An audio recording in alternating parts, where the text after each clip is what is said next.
lecture ban nga si am dans tout ça. nee na dañ ko war a leeral. waaw wolof Njaay nee na. boo yéegee ci garab. nga bëgg a wàcc bu gaaw. daanu moo gën a gaaw ka ngay jàpp ci tronc yi di yéeg di kii. wàcce moom daanu moo ci gën a gaaw. maanaam bu dee da nga bëgg mu leeral. dindi loi d'amnistie bi sànni. loolu dañuy indi la parce que malaanu kiiraay la. waay soit nga amnistie ñëpp. waaye warul am benn amnistie à géométrie variable. Jamra l'a dénoncé depuis le 28 février 2024 ndax xam nga amnistie dafa nekk une pratique normale dans toute démocratie qui évolue et qui s'humanise de plus en plus. dund nañ ko au lendemain des heures sombres de l'apartheid.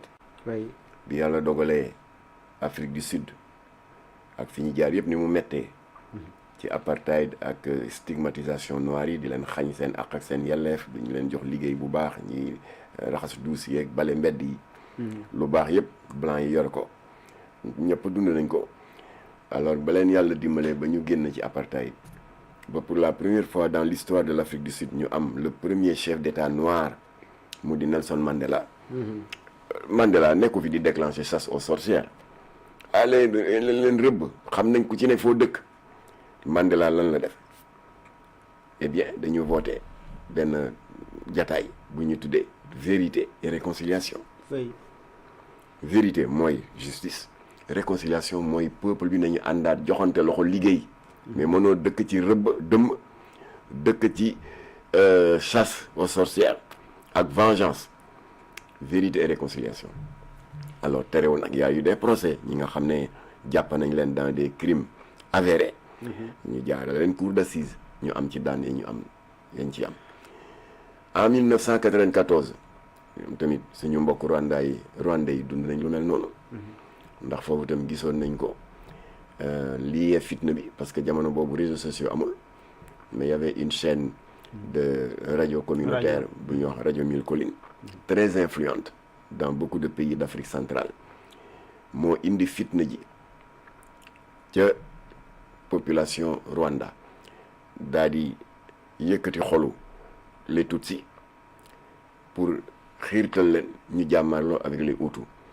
yéen Tutsis da ngeen ñàkk fayda dëkk bi nga xam ne yéen vous êtes majoritaire ngeen ñàkk fayda ba Hutus yi nga xam ne ils sont minoritaires lu baax ci réew mi yëpp ñoom ñoo ko jël ñoom ñooy gouverneurs yi préfet yi commissaire de police yi médecins yi avocats yi liggéey yu noble yëpp ñoom ñoo ko jël te ils sont minoritaires yéen ngeen nekk fi majoritaire ba noppi amuleen looy def dul waas jën bale mbedd raxas ay oto jóg leen ngeen jël seen ak seen yelleef ci dëkk bi ba pare nag il y a eu le mot de trop ne ñii duñu sax ay Rwandais ay doxandéem lañu il ne mérite que d'être écrasé comme des cadavres rek dëkk ba tàkk te guerre civile bu gën a ñaaw ci Afrique du ay kalachnikov ak ay pistolet kii arme blanche jaas yi semmiñ coupe machette et organisation internationale yi recensé nañu pas moins de 900 000 morts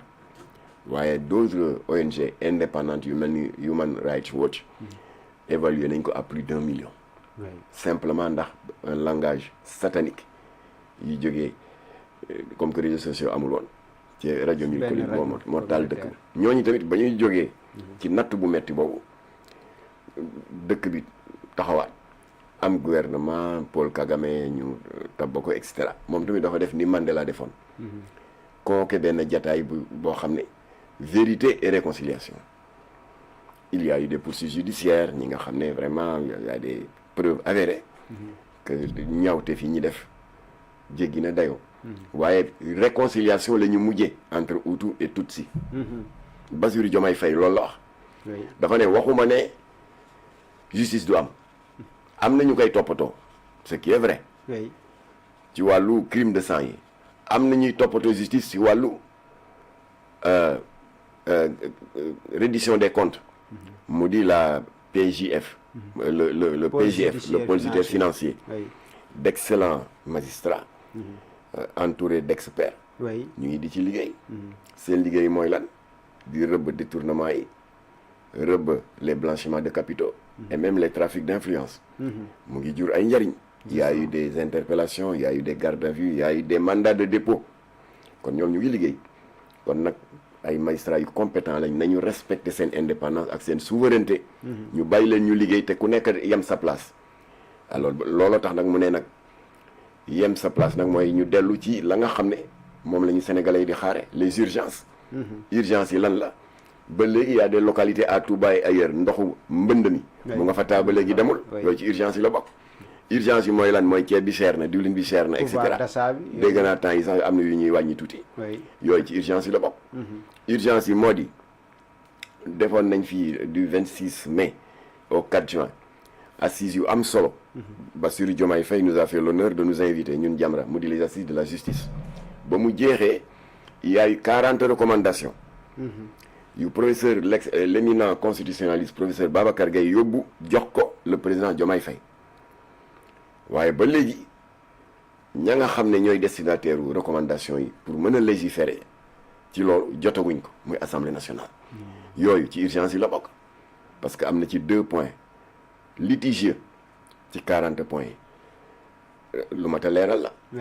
moo tax nag ñun ñu bindoon lettre Diomaye Faye nee ko li nga tontu professeur Babacar Gaye ànd nañ ci.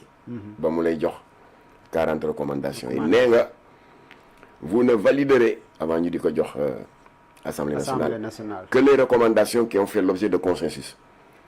Jamra ngi lay yëgal ne consensus amul ci yamba bi parce que y a un lobby favorable au cannabis yu doon def yi manœuvre pour que ñu dindi la peine privative de liberté remplacer ko par une sanction financière kooku c'est une manière de légaliser indirectement le yamba. Oui, justement. moo tax le même activiste clochard bi nekk sa diaspora ba te di xeex Jamra depuis bi ñu criminaliser yambaam ak cocaïne am mer na lool ci position bi Jamra jël sur la conclusion des assises de la justice. Deuxième point de désaccord avortement consensus amu fa. kon daal 38 points daal monsieur le président moo fa des moom nga war a jébbal assemblée te defagoo ko. kon loolu ci urgence yi la bokk. bokk na ci urgence yi lii lëmbee réew mi marchand ambulant yi ñoom tamit ñu ngi ci lu metti parce que kenn waxul ne encombrement de la voie publique baax na kenn waxu ko. voilà ñëw ba Ponty une voie très active une voie très passante nga ñëw fekk jaaykat bu fab njaayam lal ci trottoir bi nga gis ñuy teggi piétons yi di jaar ci tali bi avec tous les risques d'accident kon kooku foofu mu ne baaxul. waaye gàcce ngaa la ma Abdoulaye Wade man maa mës a fekke position bu noble ci wàllu déguerpissement yi muy xuloog amicalement avec le maire de Dakar Pape Diop.